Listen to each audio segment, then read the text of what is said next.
नमस्कार, जय हिंद, राधे राधे, जय श्री श्याम। साथियों, कैसे आप सभी। तो आपके बीच फिर से मैं हाजिर हूं आपके लिए ज्योग्राफी की क्लास लेकर।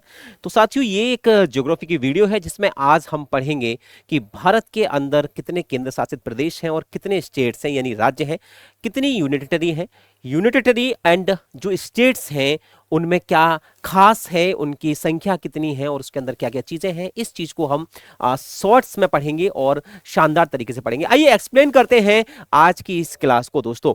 तो जितने भी प्यारे विद्यार्थी हैं वो सब लोग देखेंगे। सबसे पहले मैं बात करता हूं कि भारत में वर्तमान में 8 केंद्र शासित प्रदेश हैं और उसका कारण है क्योंकि दादर नगर हवेली जो है वो दमन दीव अलग अलग हो गए हैं। वहीं आप देखेंगे तो जम्मू कश्मीर और आपका जो लद्दाख है वो भी केंद्र शासित प्रदेश बन गया है, इसलिए आपको ये ध्यान रखना है। आइए बात करते हैं अंडमान निकोबार द्वीप समूह, ये हमारा केंद्र शासित प्रदेश है। इसके अलावा चंडीगढ़ है, दादर नगर हवेली और ये दमन द्वीप दो अलग अलग थे, जुड़ गए हैं।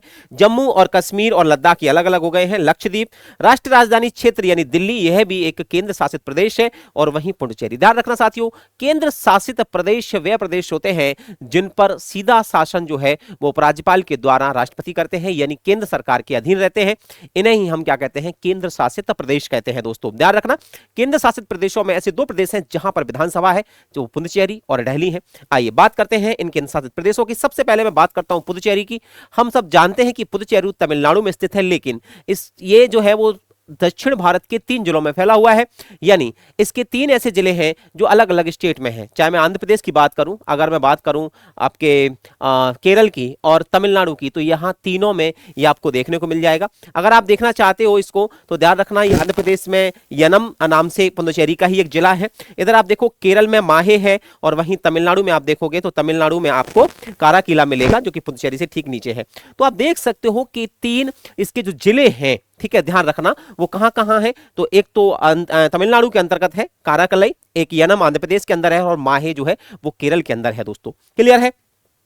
अब मैं आपको बात करता हूं पुडुचेरी की। मैं बात करूं तो यहां वर्तमान में अभी के कैलाशनाथन जो है वो वहां के उपराज्यपाल हैं। वहीं मुख्यमंत्री की बात करूं तो एन रंगास्वामी की है। स्थापना 1 नवंबर 1954 को यह केंद्र शासित प्रदेश के रूप में अधिकृत हुआ। क्षेत्रफल की दृष्टि से 497 वर्ग किलोमीटर में फैला हुआ यह केंद्र शासित प्रदेश है।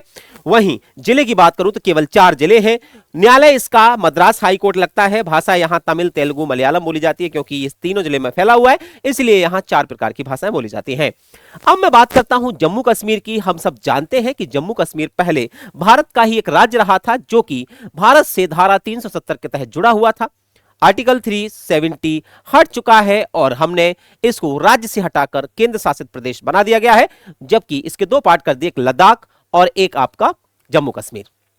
लद्दाख के अंदर आप देखेंगे तो जम्मू कश्मीर भारत का केंद्र शासित प्रदेश रहा। यह भारत के उत्तर पश्चिमी भाग में स्थित है। वहीं आप देखेंगे कश्मीर के बड़े क्षेत्र का हिस्सा जो 1947 से भारत और पाकिस्तान के और चीन के बीच विवादित रहा, उसे नियंत्रण रेखा यानी जम्मू कश्मीर को पश्चिम और उत्तर में पाक अधिकृत कश्मीर, जिसे हम पीओके के नाम से जानते हैं, यानी पाक occupied Kashmir, LOC line of control, इसी के ऊपर बनी हुई है। जम्मू और कश्मीर पश्चिम में उत्तर में पाक अधिकृत कश्मीर है। गिलगित और बलूचिस्तान है के पाकिस्तान प्रशासित क्षेत्रों से अलग करती है। यह भारतीय राज्य हिमाचल प्रदेश पंजाब के उत्तर में और भारत केंद्र शासित प्रदेश लद्दाख के पश्चिम में स्थित है। जम्मू और कश्मीर में केंद्र शासित प्रदेश के पुनर्गठन का प्रावधान हमने किया था अभी 30 अक्टूबर को 2019 में। 19 में इसके अंतर्गत हमने जैसे अगस्त 2019 में भारत के संसद ने दोनों सदनों से पारित किया तथा विधेयक का उद्देश्य जम्मू कश्मीर को राज्य के 2 केंद्र शासित प्रदेशों में गठित करना था। जम्मू और कश्मीर एवं लद्दाख पुनर्गठन कब हुए? 31 अक्टूबर 2019 को ये अस्तित्व में आए, यह भी ध्यान रखना है। ये आप देख सकते हो जम्मू कश्मीर का भाग ये है और लद्दाख का भाग ये है। बीच की जो सीमा है ये कारगिल सीमा कहलाती है, ये ध्यान रखना। अगर आप यहां पर जम्मू कश्मीर का और पूरा क्षेत्र देखेंगे और यहां पर आप देखेंगे लद्दाख का, तो यहां समझ में आएगा कि पाक ऑक्युपाइड कश्मीर कौन सी है। तो ध्यान रखना, ये आपको जो भाग दिख रहा है ये है पाक ऑक्युपाइड कश्मीर। ये कश्मीर है भारत अधिकृत जम्मू कश्मीर और लद्दाख का ये क्षेत्र है। ये जो क्षेत्र हमारा है वो चीन ने कब्जा लिया है, जिसे चीन अक्साई क्षेत्र के नाम से जाना जाता है, ध्यान रखना। और वहीं यह क्षेत्र जो है वो पाकिस्तान के पीओके का भाग है, जो कि इन्होंने चीन को उपहार में दिया है। समझने वाली बात है कि हमारे चारों तरफ कितने दुश्मन हैं और किस प्रकार से हमारी डिप्लोमेसी है। आइए बात करते हैं अब हम चंडीगढ़ की। चंडीगढ़ एकमात्र ऐसा शहर, आपको मैप में दिख रहा होगा, ऐसा शहर जिसको पूरी तरीके से डिजाइन किया गया है और इसके डिजाइन करने वाले जो व्यक्ति हैं वो हैं ले कॉर्ब्यूसियर।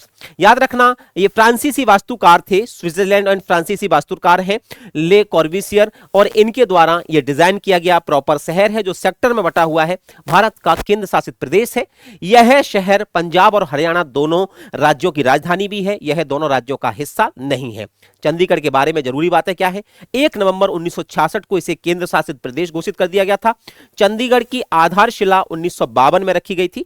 इसका वास्तुकार और शहरी डिजाइन अंतरराष्ट्रीय स्तर पर जाना जाता है, जिसे ले कॉर्ब्यूसियर ने इसको डिजाइन किया था, इसका मास्टर प्लान बनाया था दोस्तों। इसके बाद मैं बात करता हूं तो भारत के 2 द्वीप समूह हैं, एक लक्षद्वीप और एक अंडमान निकोबार द्वीप समूह। अंडमान निकोबार द्वीप समूह आपका बंगाल की खाड़ी में है, तो वहीं लक्षद्वीप की मैं बात करता हूं तो यह आपको अरब खाड़ी में मिलेगा, यानी अरब सागर में मिलेगा। भारत का एक के केंद्र शासित प्रदेश जो 1956 में केंद्र शासित प्रदेश बना, जिसमें 572 द्वीपों का समूह है, लेकिन 38 ही द्वीप ऐसे हैं जिन पर लोग निवास करते हैं। दोस्तों ध्यान रखना, ये 2 समूह या 2 द्वीप समूह बड़े बड़े द्वीप समूह से मिलकर बनाए अंडमान और निकोबार, और इनको अलग करती है 10 डिग्री चैनल रेखा। दक्षिणी निकोबार द्वीप समूह जो कि 150 किलोमीटर यानी 93 मीटर चौड़ी है, उसको 10 चैनल से अलग करता है, ध्यान रखना। ये इसका मैप है, इस चीज को भी हमने पढ़ा। अगला जो हमारा केंद्र शासित प्रदेश है उसका नाम है दादर और नगर हवेली एवं दमन द्वीप। ये पहले तो अलग अलग केंद्र शासित प्रदेश थे, लेकिन अब इनको एक कर दिया गया है। 26 जनवरी 2020 में अस्तित्व में आया है। इसकी राजधानी दमन है, स्थित है, ध्यान रखना। यह 2019 में दादर नगर हवेली और दमन द्वीप का जोड़ा होता था, ध्यान रखना, और इस प्रकार से दोनों मैच कर दिए गए हैं। देखो अलग अलग थे, ये था ऊपर था दमन द्वीप और इसके नीचे था दादर नगर हवेली। अब इन दोनों को क्या कर दिया गया है, अलग अलग कर दिया गया है। इसके बात करता हूं लद्दाख की, तो याद रखना लद्दाख भी 31 अक्टूबर 2019 को अस्तित्व में आया, जब जम्मू कश्मीर अस्तित्व में आया। यह सबसे बड़ा केंद्र शासित प्रदेश है अगर मैं देखा जाए तो ध्यान रखना 31 अक्टूबर 2019 को यह केंद्र शासित प्रदेश बना। लद्दाख में केंद्र शासित प्रदेश बनाने की प्रक्रिया क्या थी, तो इसके लिए संसद ने जम्मू कश्मीर का पुनर्गठन कर दिया और 2019 में एक अधिनियम पारित किया गया जिसके तहत जम्मू कश्मीर को राज्य के दर्जे से हटाकर केंद्र शासित प्रदेश का दर्जा दिया गया। लद्दाख के बारे में अगर मैं बताऊं तो लद्दाख भारत का सबसे बड़ा केंद्र शासित प्रदेश है क्षेत्रफल की दृष्टि से। लद्दाख की राजधानी लेह और कारगिल है। लद्दाख में बोली जाने वाली भाषाओं की मैं बात करूं तो पुर्गी और लद्दाखी बोली जाती है। लद्दाख में विधायिका नहीं है। लद्दाख में 5 नए जिले बने हैं, जसकार, द्रास, साम, नुरबा और चांगथांग। ठीक है, तो ये ध्यान रखना है। लक्षद्वीप ये आपका 8वां द्वीप समूह है। लक्षद्वीप याद रखना 7वां द्वीप समूह है। संस्कृति यहाँ की लक्षद्वीप 1 लाख द्वीप के नाम से इसका नाम पड़ा था। भारत के दक्षिण पश्चिमी तट पर यह पाया जाएगा और यहाँ लगभग 200 से 400 किलोमीटर दूर अरब सागर में स्थित है, ध्यान रखना। और यह भी लक्का द्वीप के नाम से जाना जाता था। मिनिकॉय द्वीप के नाम से भी इसे हम जानते थे। दोस्तों मैं आपको बात करूं कि इस द्वीप समूह को लक्षद्वीप के नाम से जाना जाता है और इस द्वीप समूह में लगभग छोटे बड़े कह सकते हो कि लगभग 42-43 द्वीप हैं, ध्यान रखना। मैं बात करूं इसकी स्थापना भी 1 नवंबर 1956 को हुई थी।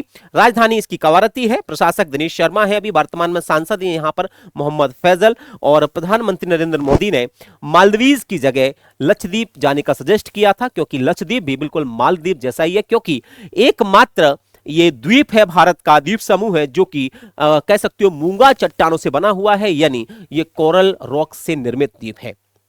तो यहां पर मूंगा चट्टान जिसे हम प्रवाल भित्ति या फिर कोरल रीफ भी कहते हैं, वहां पर यह है, ये ध्यान रखना है। अब मैं बात करता हूं 8वें और अंतिम हमारे केंद्र शासित प्रदेश की, जिसे हम एनसीआर यानी राष्ट्रीय राजधानी क्षेत्र दिल्ली के नाम से जानते हैं। दोस्तों मैं बात करूं, यह भारत की राजधानी भी है। राष्ट्रीय राजधानी क्षेत्र एनसीआर दिल्ली से सटे सूबे अगर मैं बात करूं तो एनसीआर में कौन कौन से हैं, तो उत्तर प्रदेश राज्य के बहुत सारे जिले हैं, हरियाणा और राजस्थान के भी कुछ जिले इसमें शामिल हैं। अगर बात करो एनसीआर में 4 करोड़ 70 लाख से अधिक आबादी रहती है। समूचे एनसीआर में दिल्ली का जो क्षेत्रफल है वो केवल 1484 स्क्वायर किलोमीटर है। देश की राजधानी एनसीआर का 2.9% भाग कवर करती है। अगर मैं बात करूं एनसीआर के अंदर आने वाले जिले के, तो उत्तर प्रदेश के कौन कौन से जिले इसके अंतर्गत आते हैं, तो मेरठ एनसीआर में आता है, गाजियाबाद, गौतम बुद्ध नगर जिसे हम नोएडा कहते हैं, ग्रेटर नोएडा, बुलंदशहर, बागपत, हापुड़ और मुजफ्फरनगर, ये उत्तर प्रदेश के वे जिले हैं जो एनसीआर में शामिल हैं। वहीं हरियाणा की मैं बात करता हूं तो हरियाणा के फरीदाबाद, गुड़गांव, मेवात, रोहतक, सोनीपत, रेवाड़ी, झज्जर, पानीपत, पलवल, महेंद्रगढ़, भिवानी, जींद और करनाल, ये हरियाणा के वे जिले हैं जो एनसीआर के अंतर्गत आते हैं। वहीं राजस्थान की बात करोगे तो भरतपुर और अलवर एनसीआर क्षेत्र में शामिल किए गए हैं, ये ध्यान रखना दोस्तों। कैसी लगी आपको ये केंद्र शासित प्रदेश? अगली वीडियो में आपके लिए मैं भारत के दर्शन लेकर आऊंगा। तब तक के लिए आप स्वस्थ रहें, मस्त रहें, और अगर वीडियो अच्छी लगी हो तो लाइक और शेयर जरूर करेंगे। धन्यवाद आपका एक बार फिर से एसजीआई कंपटीशन क्लासेस के इस यूट्यूब मंच पर आने का और ये शानदार सी वीडियो देखने का। थैंक यू दोस्तों, धन्यवाद।